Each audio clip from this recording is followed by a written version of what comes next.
Veritasium is so sometimes kind of interesting, but this looks pretty good. I think I want to watch it. Bad at. I am terrible at making clickbait. Up until 2 years ago, my most popular video was about a basketball being dropped from a dam with a bit of backspin. It takes off like a rocket and shoots out way further than you'd expect. This video was embedded on literally hundreds of news websites, and in its first week it got 16.3 million views. But almost none of those views came on the YouTube platform. Wait! YouTube, wait, I didn't know that. Embeddeds work the same way that they do on Twitch on YouTube? Million views. But almost none of those views came on the YouTube platform. Why? Because I gave it this thumbnail and I called it Strange Applications of the Magnet. Chat, Red Bull dude, has a crazy amount of videos that have like 20, 30 million views. But on YouTube, there's like no likes, there's like no comments or whatever. It's embedded like crazy. This video is sponsored by xQcOW. More about them at the end of the show. Now, I believe within YouTube, I'm used as an example of how not to package your video. As if to demonstrate just how bad a title and thumbnail this is, someone else re-uploaded the video with the clever title, Basketball Dropped from Dam. And within a few weeks, that video had received tens of millions of views on YouTube. This is when YouTube gave me access to Content ID. That's the system that allows you to earn revenue when someone else re-uploads your videos, which was good, but I still wasn't very good at clickbait. So for this video, I called in an expert. I wanted to see your reaction face. Can you give me like a reaction face? Like, what's a good thumbnail face? Oh, I got you. This is a thumbnail face. Nah. I have like 10 I go through the motions of. Like, Wait, dude, no, let me just pick the best one. I probably have like 500 of these just saved, and we could just Photoshop my face on my face. I don't even really have to do it anymore. Oh, that's... When I started on this platform some 10 years ago, clickbait was less important. Subscribers were what mattered because most of the views came from the subfeed. And videos went viral usually by getting a lot of attention elsewhere, like on Reddit or Facebook, not due to the YouTube algorithm. But once you had a big video and people subscribed, well then your next video would likely get a lot of views from those subscribers. So YouTube would take that popular video and share it with more people. And so you'd get more subscribers in a positive feedback loop. But soon YouTube realized that this did not create the best experience for the viewer. They discovered that showing people only videos from channels they were subscribed to led to fewer clicks, less watch time, and less engagement with the site as a whole. Plus, they knew that relying on other platforms to drive traffic to viral hits was risky, since those other platforms might disable the traffic at any time. So they needed to make YouTube a destination in itself. They wanted people to come to YouTube, see videos that interested them, click on at least one of them, and watch it for a while. Ideally, get sucked down the YouTube rabbit hole and spend hours on the site without even noticing it. The ultimate resource is people's time and attention, and every platform is trying to capture as much of it as possible. So to make YouTube this go-to destination, I think now they have like a full monopoly or whatever, and what they show you a lot of times is what they want to show you. Not that it makes the site, people use it more. A lot of content is recommended, doesn't appeal to anybody really, but they push the fuck out of it. They had to decrease the importance of subscribers, make it less like a podcast app where you only get the shows you're subscribed to, and more like Reddit, where stuff with the most engagement rises to the top. But that necessarily meant increasing the importance of clickbait. Now, there seems to... So this is not true. You know what, dude? You know, let's look at it together. Watch this. Trending. Artists on the rise. 300,000 views 3 weeks ago. Who asked this? The sidebar, like the mid bar recommended. They're not here right now. They're like it's just odd. Like a lot of times it's like it's nothing. It's nobody asked for, and that's what trending has been though. It's very it's cherry picked or something, and I think that's I don't know. I feel about it. I think it's stupid. To be a paradox when it comes to clickbait. On the front page, oh, like this. Oh yeah, like that. Yeah, I mean sometimes, not all of them. People almost universally claim to hate it, but you also see it everywhere. So why is this? Well, one of the problems is we don't all agree on the definition of clickbait. When I Google it, the top definition is, on the internet, content whose main purpose is to attract attention and encourage visitors to click on a link to a particular web page. We could call this type 1 clickbait, and there doesn't seem to be anything wrong with it. I mean, if you didn't try to attract attention and get people to click on your links, then you wouldn't really be doing your job. But there is a second definition, one that I think more people ascribe to, which is something such as a headline. My titles aren't even clickbait. It's just nonsense. Like, it's just nonsense. Clickbait would be like doing drama that people have been asking about. Hanging out. Line designed to make readers want to click on a hyperlink, especially when the link leads to content of dubious value or interest. It's a bait. Wikipedia says a defining characteristic of clickbait is that it is sensationalized or misleading. And it also talks about, okay, my titles are clickbait then. About teasers that intentionally withhold information to exploit the curiosity gap. They give you enough information to make you curious, but not enough to satisfy that curiosity. Here are 2 actual titles from a news website. 9 out of 10 Americans are completely wrong about this mind-blowing fact. Someone gave some kids some scissors. Here's what happened next. I think we can all agree that these are examples of bad type 2 clickbait. Now imagine a clickbait space where on one axis you have how misleading or sensationalized it is, and on the other, how much information is intentionally withheld to create a curiosity gap. Well, then these 2 titles fall in the top right corner. And these are the zones of type 2 clickbait. At the other extreme, you have things that are so unsensationalized as to be dull. You could call this the dead zone. Now here is where you would find strange applications of the Magnus effect. I mean, I didn't tell you what the applications were. Now in the middle is where you would find type 1 clickbait. But honestly, I think type 1 and type 2 clickbait are so different that we shouldn't even use the same word for them. Instead of type 1 clickbait, my friend and YouTuber Brady Heron suggested legit bait. I mean, it might sound enticing, but it is legit. I mean, it's right though. Instead of type 2. What if my title was watching a video about chess and playing a game of Battle Royale? Guys, nobody we could use click trap, click trick, link trap, or dupe shoot. What's important to recognize is that for any given video, there is no one true title and thumbnail. Each video could have hundreds or thousands of different legit bait titles. For example, how does a zero-G plane work?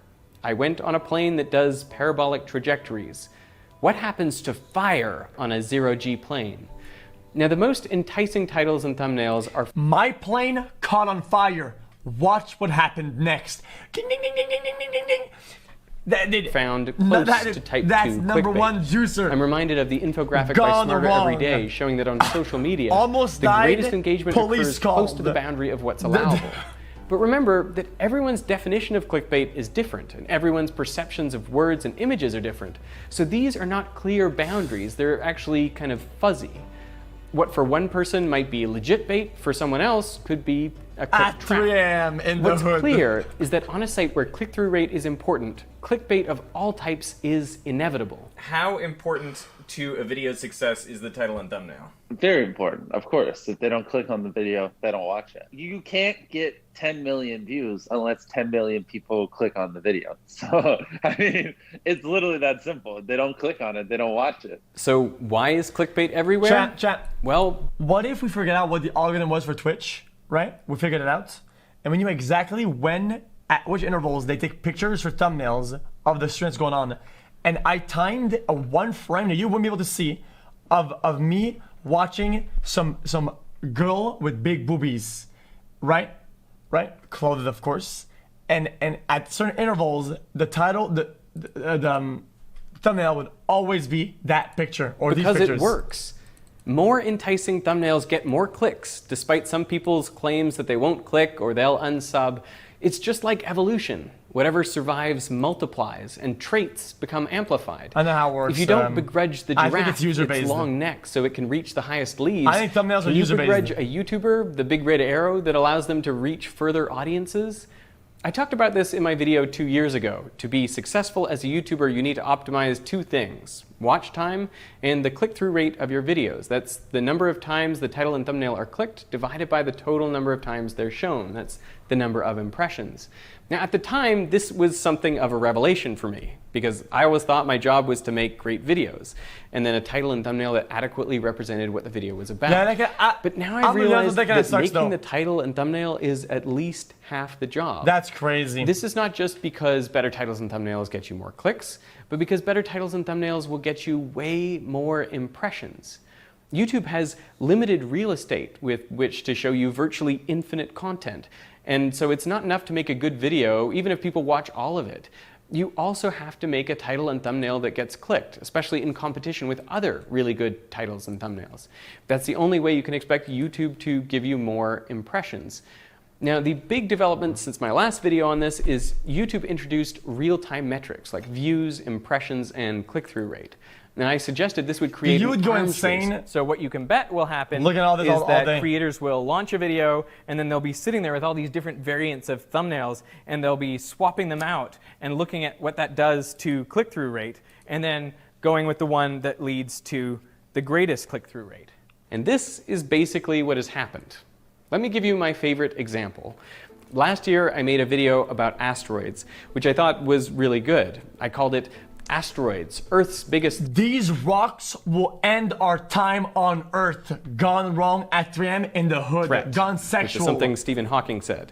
And people were very positive about the video. They thought it was maybe one of my best. But the performance was well below average. In its first day, Asteroids was ranked 9th out of my previous 10 videos. It was probably on target for about 1.5 million views. So I tried different titles and thumbnails like Asteroid Impact, what are our chances? Or Asteroid Impact, what could we do? But none of these changes got much traction. And then on day 3 after launch, I changed the title and thumbnail to These are the asteroids to worry about. And immediately, the video started doing better. It quickly shot up from almost my worst performing video to my best. It now has 14 million views. Nothing about the video changed, just that one image and 38 characters. But because of that, the video has reached nearly 10 times as many people as it otherwise would have. And the title and thumbnail accurately describe what the video is about. I mean, sure, there's a curiosity gap, but you couldn't explain the whole concept in the length of the title. So if you see a YouTuber changing titles and thumbnails, this is why. Because that effort can be rewarded many times over. I've seen people objecting to this practice because they think the creator is trying to dupe their audience, get them to click on the same video more than once. But not really. That's not it. That's not really. The whole point. Because their audience is already clicking the videos because that's their subscribers. The one that aren't subscribed, the one that are out. Point is to get YouTube to show the title and thumbnail to more people. We're trying to increase the number of impressions, which is heavily dependent on the click-through rate. Now, a lot of my recent videos have this typical view curve. There's an initial spike after I release the video, and then a dip, and then a second bump after I have figured out a better title and thumbnail. I change the title and thumbnail, and I watch the real-time view graph. What I'm looking for is a noticeable bump in views. Sometimes there's no change, sometimes it gets worse, but on occasions when you see something like this, you were starting to dip then you know you found a winner. This is something all the big YouTubers are doing. Not even MrBeast knows exactly which thumbnail will work best beforehand. Have you ever changed a title and thumbnail and then the video did better? Oh, of course. So every video I usually make like 2 or 3 thumbnails, and then if it's not doing as well as I want, we usually just swap them out and see if it does better. Because the thing is, like, you don't really know. I mean, you could know if you just were an almighty being that could just predict what people would be interested in. But you know, usually, like if you do hide and seek, you don't really know if like you hiding in a tree and then someone walking below you is a good thumbnail, or if you hiding in a trash can and then walking in front of you. So, you know, just do both and then see which one interests people a little bit more. I feel the same way, but I do feel like you have a better sense of this than like most people. Of course. I mean, no one gets 40 million views a video. Okay, but what is the point in getting more views? If you're cynical, you might say it's all about money and fame. And while there are certainly financial incentives to getting more views, that's not why I do it. As an educational YouTuber, I think there are 2 very good reasons for using excellent Type 1 clickbait over more straightforward packaging. To understand Yeah, the but it's first not only reason, that, let's though. consider He's gonna something noble and nice, but something it's also mixed with the. But if the video does better, you feel like you did better. You feel like you did a better job. If you entertained more people and it's quantifiable, then you feel like you did a better job. It's just fulfilling. It's different not, possible titles it's not for my evil, most it's recent just, video. It's just more I called fulfilling. it the simplest math problem no one can solve. But it's a video about the Collatz conjecture, so perhaps a more straightforward title would have been simply to call it that. The problem is, if I publish a video called the Collatz conjecture, the most likely people... Yeah, but the money makes you fulfilled. Yeah, but if you're only fulfilled by money, you'll end up being void. And I think you'll understand. I think everybody understands that fulfillment to click comes on from it many different are those things. who already Also know money. what the Collatz conjecture is. And the vast majority of people will never have heard of it. So for them, the title is meaningless, and only the very curious or those who really like Veritasium would click. In contrast, calling it the simplest math problem no one can solve conveys more information about the video to everyone. And this means more people can click on it, most of whom will never have heard of the Collatz conjecture, so I get to teach them something new. And since the video has a higher click-through rate, YouTube shows it to even more people. So if my aim is to increase the level of knowledge in the world by the maximum amount possible, this is the way to do it. The second reason we need to optimize titles and thumbnails is to support the major goal of this channel. We are trying to make the best science films on every topic we tackle. That means traveling to meet experts and film experiments, hiring people to build props, make spectacular animations, research and fact check. We hire expert consultants to double and triple check our work. I don't want to make vlogs. I want to make science documentaries on YouTube that put broadcasts to shame. And to make this possible and sustainable, the videos have to get views, and lots of them. And to do that, we have to make the best titles and thumbnails we can. YouTuber and Patreon CEO Jack Conte has talked about adjusting your packaging. The idea is know what you're passionate about, what you won't compromise on, and that stuff goes in the box. All the rest, like what paper it's wrapped in, that's the packaging. So the video is my focus, and the title and thumbnail are the packaging that I'm happy to adjust so I can make the type of videos that are important to me. Now, is it ironic that a channel whose whole purpose is to promote a truth-seeking mindset has to experiment at the edge of what is truthful in order to fulfill that purpose? It is something that I often worry about. You know, when I did like risking my life to do X, it's like, well, what probability of death does there have to be for you to risk your life? Like 50%? I love how he always overthinks things. That's funny. He's like, is my life risked enough where I risk my life? You know, I only had a 9% chance of dying, and I need at least a 13% chance. He is so funny. He was the same way 2 years ago when he asked me all this stuff. I was like, dude, just do whatever makes the most sense. Yeah, I mean, obviously, like, I feel like my instincts are not good. But what I realized is that I don't have to trust my instincts.